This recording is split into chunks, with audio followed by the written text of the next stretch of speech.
Namo Sang Hyang Adibudaya, Namo Buddhaya.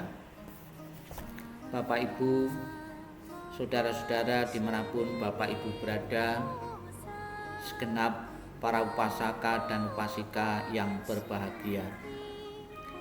Bermacam-macam cara bisa dilakukan oleh umat Buddha untuk menyatakan pujian, untuk menyatakan persujudan, maupun untuk memohon berkah dan pelindungan dari Kuan Yin Pusat Moksat melalui doa, dan bisa juga untuk mengenal lebih jauh tentang Kuan Yin Pusat Moksat, bisa membaca buku-buku dhamma yang terkait dengan Avalokitesvara.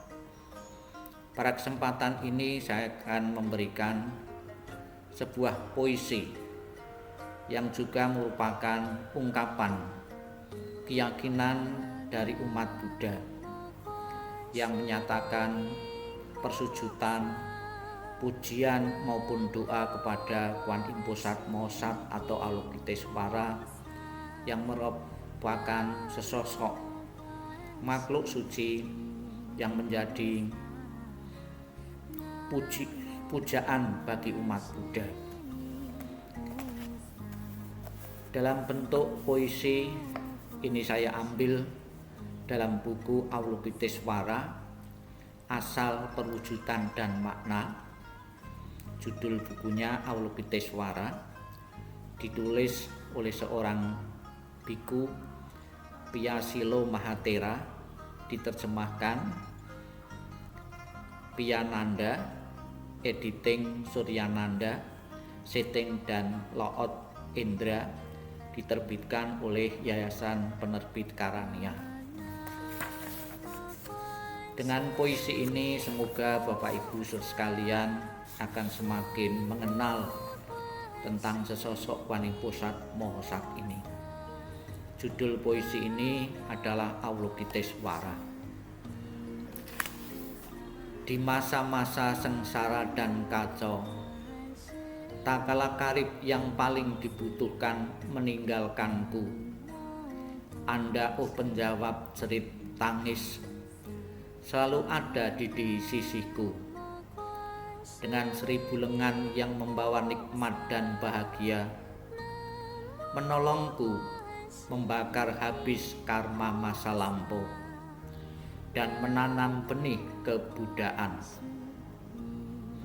Seperti pelajar egois yang mempelajari orang, terlalu sibuk untuk berteman, kecuali dibayar atau ditikam. Yang berteman bukannya untuk menolong, tetapi untuk memanfaatkan, menulis, berbicara demi keuntungan dan kehormatan dunia. Umat Buddha sekarang juga hanya menghargai kuasa, pangkat, gelar, harta, dan asing. Seperti pelajar ahli yang mencari teori, sehingga mereka dilahirkan kembali seperti kutipan buku. Dengan sekali lagi teori tak terbukti, oh cendekiawan yang dilahirkan kembali berulang kali untuk menciptakan pandangan duniawi, mungkin senjata atau perang yang lebih hebat. Dengan anugerah dan hadiah serta kerumunan orang dipuasi, pemimpin Buddhis diam-diam mengumumkan di depan kumpulan bodoh dan tak bermuka, kalian punyaku, kalian harus melayaniku, aku ini raja.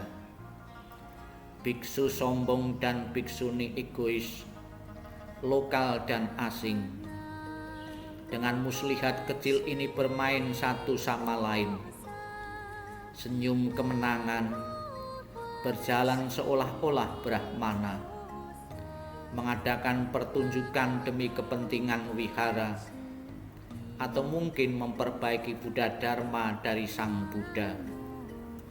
Oh Buddha, apabila saat ini Anda terlihat di jalanan, mereka mungkin akan menjadikan Anda pelindung kumpulan mereka dan mengundang Anda untuk beramah tamah dan menanyakan pertanyaan bodoh tentang nyamuk-nyamuk, dan lalu menemui tamu penting dan menganugerahi gelar pada Anda. Dan mungkin bila mereka pikir Anda suka, menjadikan Anda seorang dokter yang mulia, memalukan 9 mustika kebajikan Anda saja. Kebajikan waktu telah memberi 2 tangan yang bagus pada kita. Apabila kita tidak merentangkannya dengan kasih sayang, tetapi berpangku tangan dengan rasa bangga, egois atau takut, mereka akan melemah dan layu. Aku telah melihat orang berlengan 1, tangan lengan, ikan, ular, dan makhluk kecil tak berdaya. Jadilah kita yang berlengan 1000 dengan tangan terbuka, demi mereka yang karmanya diejek dan dihina, dan mengangkat mereka dari duka lara dan kebodohan. Oh penjawab tangis dunia, mata kebijaksanaanmu menatapku dengan kasih sayang. Di saat umat Buddha dan rohaniwan menolakku sebagai orang hina dina, bahkan untuk dilihat sebelah mata, karena aku tak punya apapun untuk mereka, hanya tingkahku yang bodoh dan udik. 2 mata kita hanya melihat apa yang mau dilihat. 2 telinga kita hanya mendengar apa yang kau dengar. Hanya mata Kuan Yin yang melampaui mata manusia. Hanya telinga Kuan Yin yang mendengar tangisan tanpa suara. Berhentilah jadi umat Buddha dan ulama, tetapi jadilah manusia yang mendengar dan melihat dan menjawab jeris tangis dunia. Apabila Anda tak suka puisi ini, itu cerminan diri Anda. Tetapi apabila kata-kataku menggerakkanmu, Andalah yang menulis. Ini bukan puisi, tetapi tetesan tinta kering dalam lautan kata-kata dan lingkaran kehidupan ini. Inilah sebuah puisi yang merupakan ungkapan hati dari seorang umat. Semoga berguna, bermanfaat untuk jadikan renungan kita semua. Sabbi sata bawantu sukitata. Semoga semua makhluk hidup berbahagia dan sejahtera. Sadu, sadu, sadu.